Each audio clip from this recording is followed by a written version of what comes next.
Hello dear students. Previous वाली video में हमने स्टडी किए थे सारे लेआउट मैनेजर्स, यानी कि बेसिकली हमने सारे की डेफिनेशन ही देखी थी।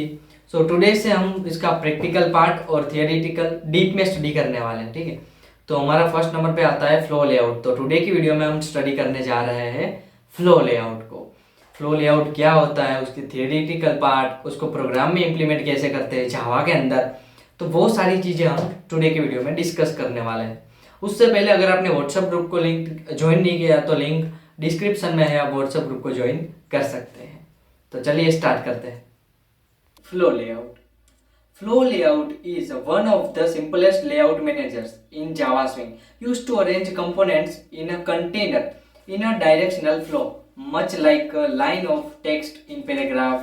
Components are added to the container from left to right, top to bottom.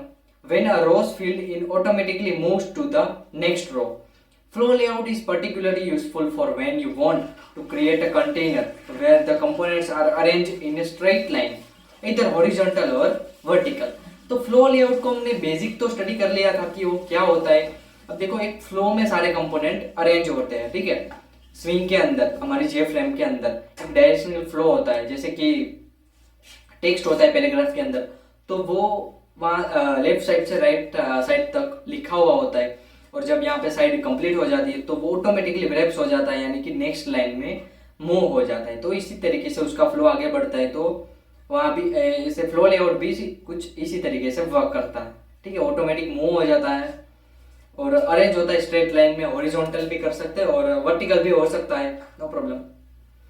और इसके बेसिक फीचर है वो हम स्टडी करेंगे कि फ्लो लेआउट के फीचर। अलाइनमेंट, यानी कि components can be align to the left, centre और right of the container. You can set the alignment using constants like flow layout dot left, flow layout dot centre and flow layout dot right.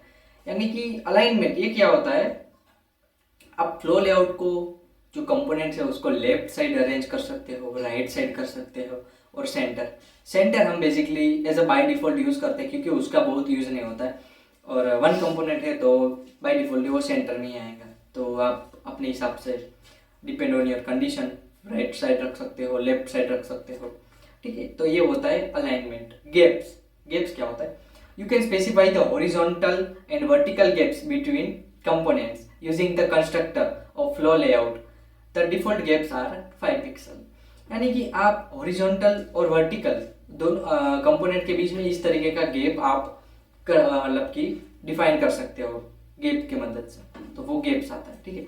और by default उसका gap क्या होता है, between 5 pixel का gap होता है। तो आप अपने हिसाब से बढ़ा भी सकते हैं और रिड्यूस भी कर सकते हैं।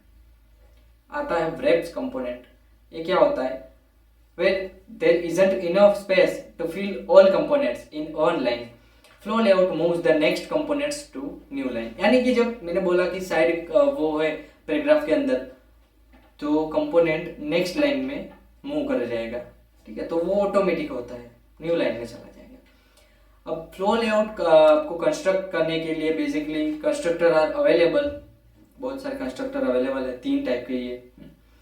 सो फ्लो लेआउट का कंस्ट्रक्टर है पहला, constructor are new flow layout with a centre alignment and a default 5 unit horizontal and vertical gap. हमने पहले ही डिस्कस कर लिया, इसका जो बेसिक यानी कि बाय डिफॉल्ट गैप होता है वो हॉरिजॉन्टली और वर्टिकली 5 पिक्सल का होता है, ठीक है। सेंटर में आता है, तो इस तरीके से आपको लिखना पड़ेगा कंस्ट्रक्टर बना के, मेमोरी यहाँ पे देनी है, तो उस तरीके से इसको हम प्रोग्राम में देखने वाले हैं। नेक्स्ट आता है फ्लो लेआउट इंटीजर अलाइन, वो पैरामीटर आपको यहाँ पे देना है इस तरीके से। Constructors are new flow layout with the specified alignment. यानी कि आपको लेफ्ट साइड कंपोनेंट को रखना है, राइट साइड करना है, सेंटर में, वो यहाँ पे आपको स्पेसिफाई करना पड़ेगा, ठीक है। तो आप फ्लो लेआउट की मदद से ये कर सकते हैं विथ दिस आर्ग्यूमेंट। नेक्स्ट आता है flow layout integer align, integer H, integer V, यानी कि एज हॉरिजॉन्टल और V vertical. Creates a new flow layout managers with the indicated alignment and the indicated horizontal and vertical gap। यानी कि जब आपको gap देना है आपके हिसाब से, जैसे यहाँ पे हमने 30 और 20 दे रखा है, तो उसी तरीके से आप अपने हिसाब से दो पैरामीटर पास कर सकते हैं, हॉरिजॉन्टली और वर्टिकली। तो चलिए इसको प्रोग्राम में इम्प्लीमेंट करके देखते हैं फ्लो लेआउट किस तरीके से इम्प्लीमेंट होता है। सो हम प्रैक्टिकली इसको इम्प्लीमेंट करने आ चुके हैं VS कोड पे। तो हम फ्लो लेआउट को इम्प्लीमेंट करेंगे इन जावा। तो ये कोड यहाँ पे हमने लिख के ही रखा है, इंपोर्ट जावा डॉट, पहले जावा स्विंग को इंपोर्ट किया है, जावा एक्स को और AWT को, ठीक है, स्टैटिक लगाया है ताकि सारी क्लासेस हमको यूज करने मिले। फिर पब्लिक क्लास फ्लो लेआउट, ये बेसिक स्ट्रक्चर आपको पता होगा कि मेन मेथड से जावा का प्रोग्राम स्टार्ट होते हैं। फिर जेएफएम बनाई है, उसके अंदर हमने टाइटल लिखा हुआ है फ्लो लेआउट व्यू, वो आप अपने हिसाब से कुछ भी दे सकते हैं, ठीक है। नेक्स्ट हमने frame dot set default close operation, यानी कि ये बाय डिफॉल्टली क्लोज, मतलब कि जब एग्जिट होगा तब वो क्लोज कर देगा फ्रेम को, है कि नहीं। और सेट साइज, यानी कि जो हमारी फ्रेम बनेगी उसकी साइज क्या है 300 विथ, और हाइट्स कितनी दी है हमने 200, यहाँ पे आप देख सकते हो, वो आप अपने हिसाब से प्रोवाइड कर सकते हैं। इतना अगर हमने फर्स्ट वीडियो में जब आपको पता हो तो हमने इम्प्लीमेंट किया था, उसमें भी ये सब चीजें की थी। बट नया क्या है, नया सेट लेआउट किया है फ्रेम के अंदर, और न्यू लेआउट, ठीक है, लेफ्ट में रखा है, यानी कि वो लेफ्ट साइड रहेगा। लेफ्ट साइड कब रहेगा, जब एक कंपोनेंट होगा, बाकी तो सारे एक मैनर में ही आएंगे, ठीक है। हम आपको शो करके दिखाते हैं लेफ्ट साइड वाला क्या कंसेप्ट है। इसको पहले कॉपी कर लेते हैं और इसको, हाँ, अब इसको रन करते हैं। तो ये लेफ्ट साइड लिखा हुआ आएगा, सबमिट वाला बटन है ना वो, इसको रन करते हैं।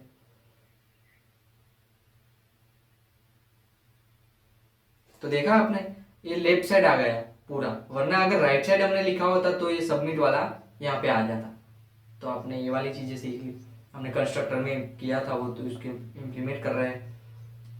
फिर से वापस ला देते इसको, हाँ, कंट्रोल। अब ये गैप आप अपने हिसाब से सेट कर सकते हैं बिटवीन लेआउट, ठीक है। यहाँ पे अगर मैं 20 की जगह पे 40 कर देता और यहाँ पे गैप 50 रख देता, तो क्या ये सबके डिफरेंस, मतलब कि ये सबके बीच में क्या आएगा, इसको देखते हैं। इसको मिटा देते हैं ताकि सारी स्क्रीन पे कवर ना हो जाए।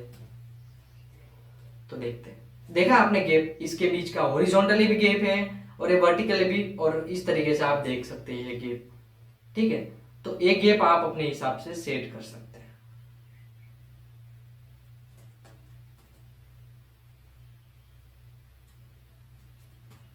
ये फिर से इसको वापस कर देते हैं,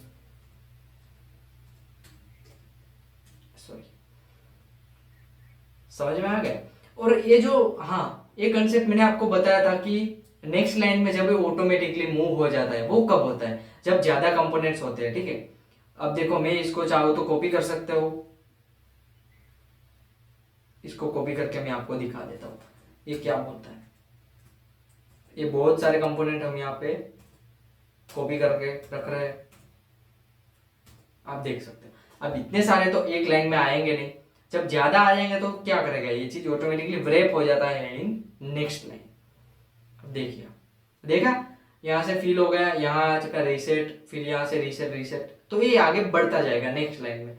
तो वो वाला कंसेप्ट भी हमने कंस्ट्रक्टर में देखा था, और वैसे भी हमने थ्योरेटिकल में भी पढ़ा था। तो ये चीजें, इसको मिटा देते हैं, ठीक है। ये ट्रू क्यों लिखा है यहाँ पे, अब फॉल्स रहेगा तो हमको विजिबल नहीं होगी ये चीज, ठीक है।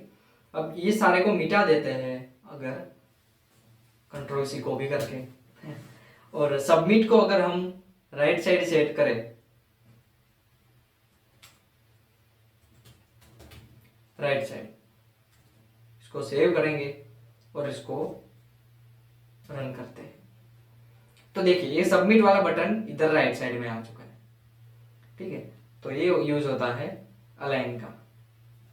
और बस, अभी तो प्रोग्राम में कुछ ज्यादा चीजें है नहीं, ठीक है।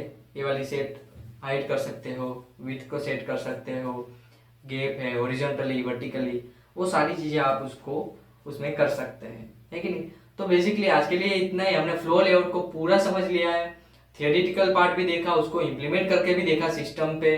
तो नेक्स्ट वीडियो में मिलते हैं बॉर्डर लेआउट के साथ में, तब तक के लिए कीप लर्निंग, कीप एक्सप्लोरिंग।